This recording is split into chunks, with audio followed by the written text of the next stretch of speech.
সুজনতলি গ্রামে কুসুম নামে একটা মেয়ে তার মায়ের সাথে বসবাস করত। কুসুমের মা অন্যের বাড়িতে বুয়ার কাজ করত, আর এভাবেই তাদের সংসার কোনো মতে চলতো। কিন্তু কুসুমের মন সব সময় খারাপ থাকতো, কারণ সে দেখতে খুবই কালো ছিল। তার মাথায় কোনো চুলও ছিল না।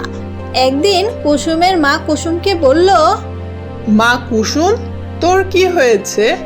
এখানে এভাবে মন খারাপ করে বসে আছিস কেন? আমি তো কাজে যাব। তোর এত মন খারাপ দেখে ঘরে রেখে গেলে আমার কি কাজে মন বসবে? মা, আমি কলসি নিয়ে পানি আনতে গিয়েছিলাম, ওখানে সবাই আমাকে দূর দূর করে তাড়িয়ে দিল। সে কি, শুধু শুধু এভাবে তাড়িয়ে দিল কেন?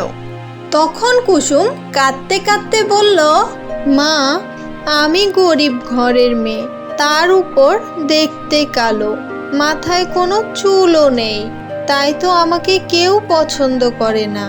যেখানে যাই সবাই আমার সাথে এমন করে।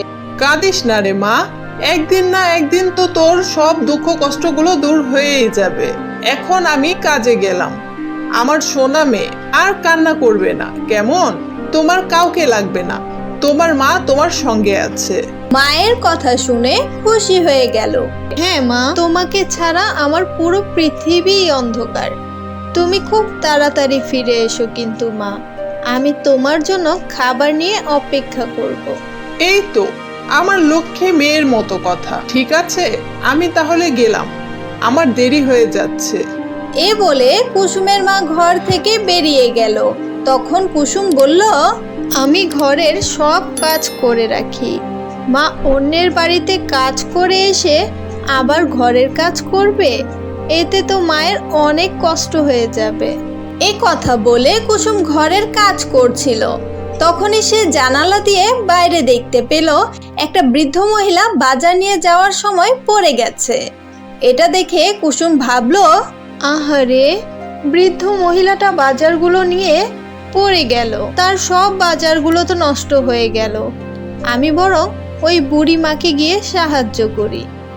এই বলে কুসুম ঘর থেকে বেরিয়ে সেই বৃদ্ধা মহিলার কাছে গেল আর তাকে বলল, বুড়িমা, আপনার সব বাজার নষ্ট হয়ে গেল বুঝি, আমি আপনাকে সাহায্য করি?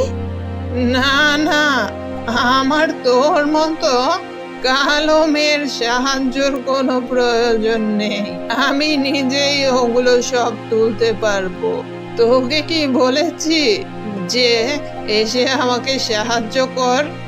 যত সব। কুসুম সেই বুড়ির কথা শুনে অনেক কষ্ট পেল, তাই তো সে মন খারাপ করে ঘরে চলে এলো।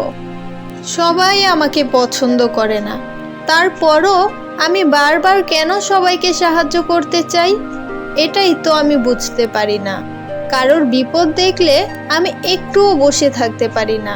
এ কথা বলে কুসুম মন খারাপ করে ঘরের কাজ করছিল। এভাবেই তার দিন কাটছিল।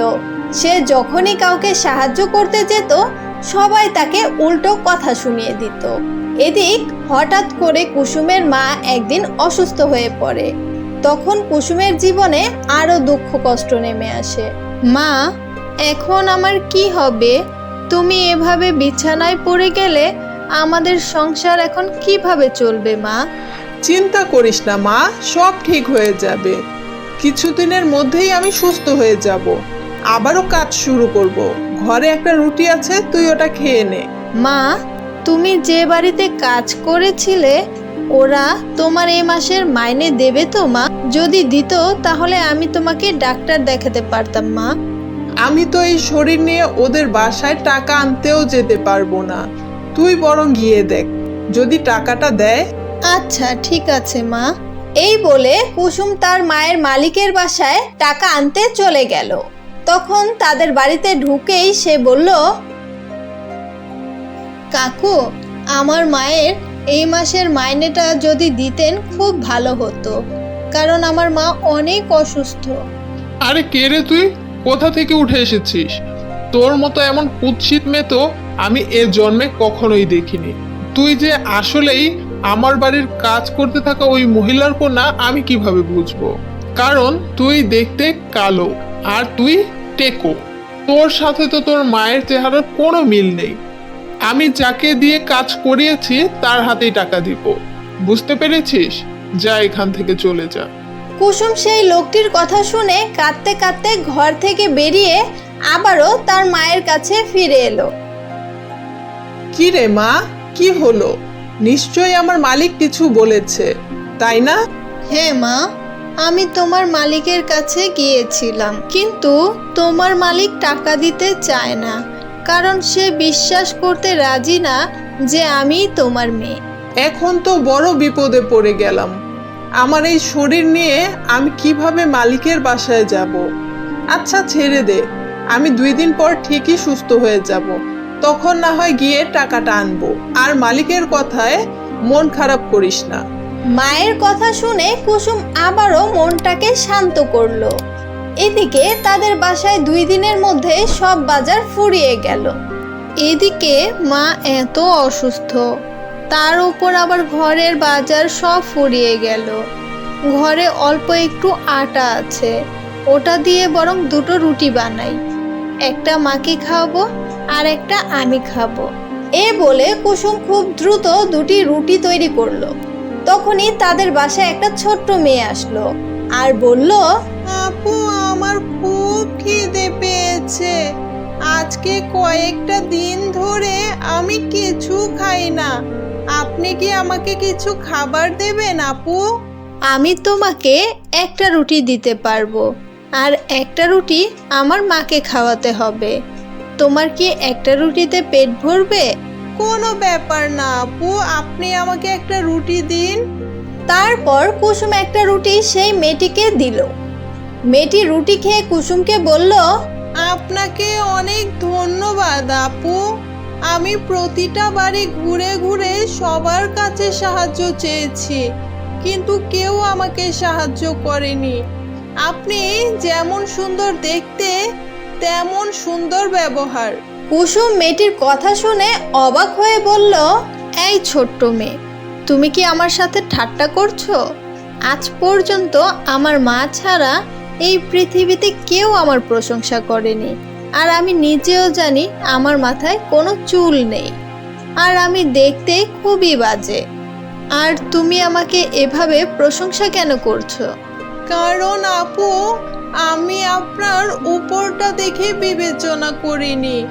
আপনার মন খুবই পরিষ্কার, আর আপনি মানুষটাও খুবই ভালো।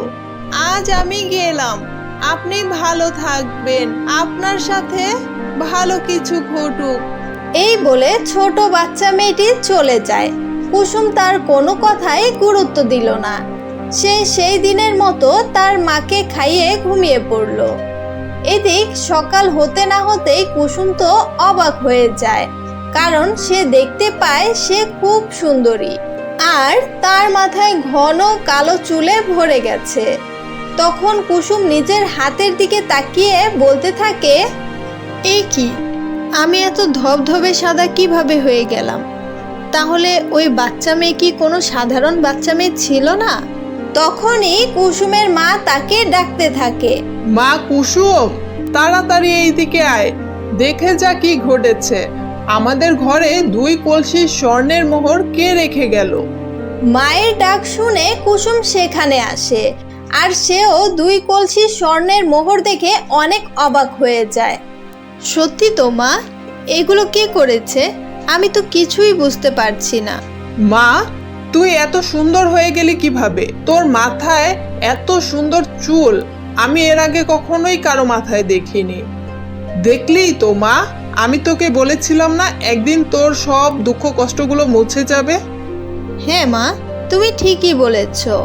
এখন আমাদের ঘরে কোনো অভাব থাকবে না, আর আমার সেই কুৎসিত চেহারার জন্য কখনোই কারো কাছে কথা শুনতে হবে না।